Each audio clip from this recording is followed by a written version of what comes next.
Hi all, welcome to the last part of refretting your bass guitar tutorial.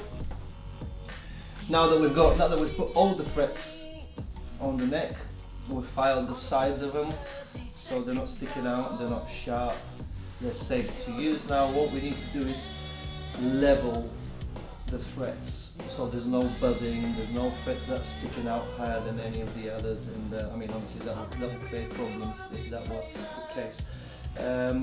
For this you're going to need a couple of tools that you might not have in your toolbox. One of them is the palm sander or hand sander. Very flat, should be a hard one as well. Don't get the one with the very soft bottom. This is a fret crowning file. I bought it on eBay for £5 from China. It took a few weeks to arrive, but if you can see, it has 3 different sizes of files here, fret file, and we'll get to those at the end of the video. I hope you can see it. There you go.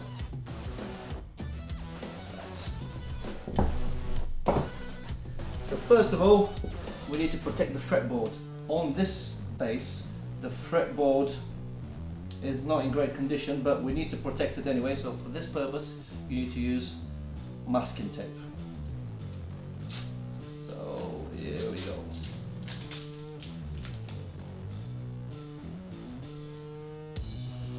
Make sure you put the tape right to the edge of the fret so the fingerboard is protected. There we go.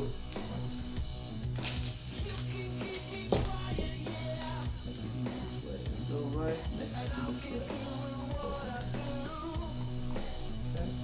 Okay. Do the same thing for all the frets along the neck.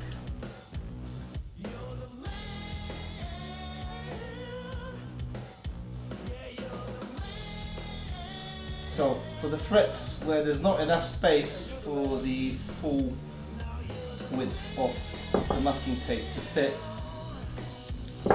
just split the masking tape right in the middle and then apply this. So make two pieces out of one piece. I'll show you how to do it. There we go. So this is the way to split it. Nice and slow, it will split. There we go. You line this up right next to the fret, and then the other side. There you go.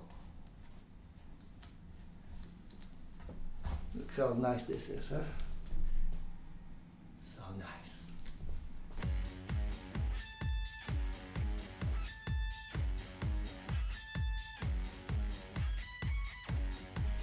Okay, now that we've covered the fingerboard with masking tape to protect it from all the sanding that we're going to be eventually doing, we need to make sure that the neck is completely straight. Now one way to do that, just have a look down the neck and make sure there's absolutely no curve on the neck. This is pretty straight, so if there's a curve, if there's a backward curve, you need to loosen the neck from the truss rod here, which the truss rod in this bass is located, the end of it is located up here. You can see one of my videos on how to adjust the truss rod of a bass guitar neck. If the neck is bent the other direction, you need to tighten the truss rod. This one seems pretty straight. Obviously because I straightened it earlier. But yeah, so neck has to be straight before you start doing what we're going to be doing next. And next we're going to be sanding the frets. So first, you need a Sharpie, a black Sharpie will do.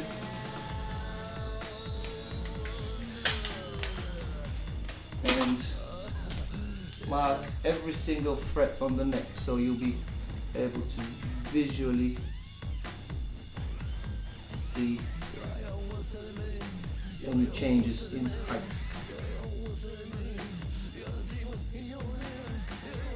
Now,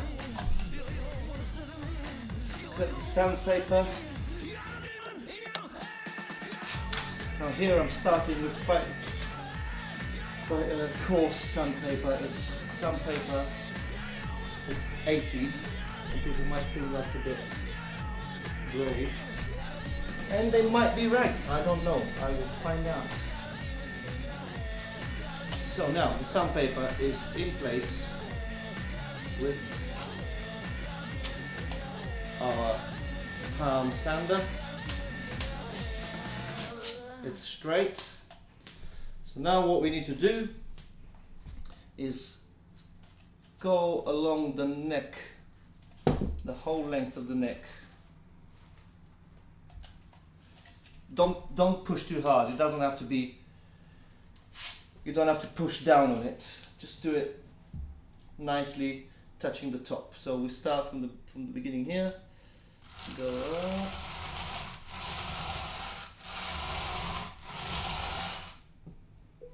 Yeah.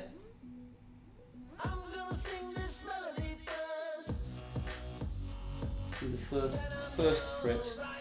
It's still got quite a lot of black sharpie on it, which means it was lower than any of the other frets. Again, just a disclaimer and a reminder, this is not an actual Gibson SG bass, okay? I will not do this to a Gibson bass. This is a cheap Gibson imitation and I'm just experimenting and sharing it with you, yeah? I do not advise anyone who owns a Gibson SG bass to be doing anything like this. Give it to a professional and that's it, full stop.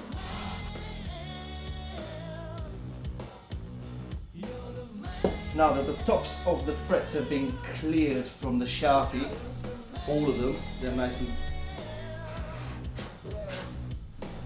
and shiny, all frets, no Sharpie left on any of them, on top of any of them, because all you need to be worried about is the top of the crown of the fret. So, in theory, these should be now all equal,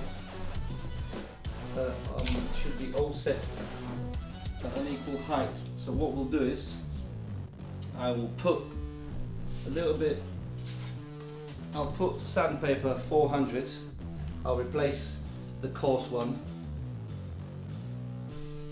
Nice and easy, don't push.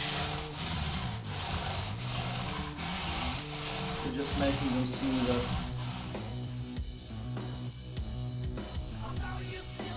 Now you might think this should be the end of it, but no, it cannot be, because now that we've reduced the height of some of the frets, their shape has changed. So the top of the frets of some of those frets that were affected more than others, their tops are flattened, which is not ideal because they're not designed to be flat. So now is the time to use the fret crowning file that I bought on eBay, £5. And what this will do is it will bring the frets that have been flattened by the sandpaper. This will help us bring them back to their original shape with a nice round crown on top. See, there's a little channel there, and that's where the file of the fret for the fret is. So we just place it onto that channel, nice and easy, don't push, and it will shape the fret. I will advise you to do that for every single fret. That's pretty much it, boys and girls. Hope you enjoyed it, hope you have fun on your bass projects, and hope this 3-episode tutorial has helped you in some way. Lovely. So now that we've finished filing all the frets and crowning them with the fret crowning file, I gave the bass a nice quick setup. And if you want to learn how to set your own bass guitar, set the neck and the intonation, have a look at my other DIY videos. I have a couple there that might be helpful. With this one, I've set it up nice and quickly, and I think it's great.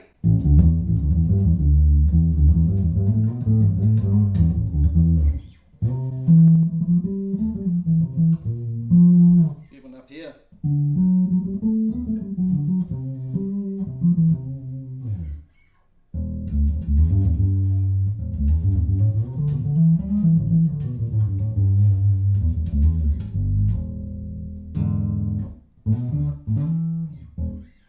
Job well done, as far as I'm concerned.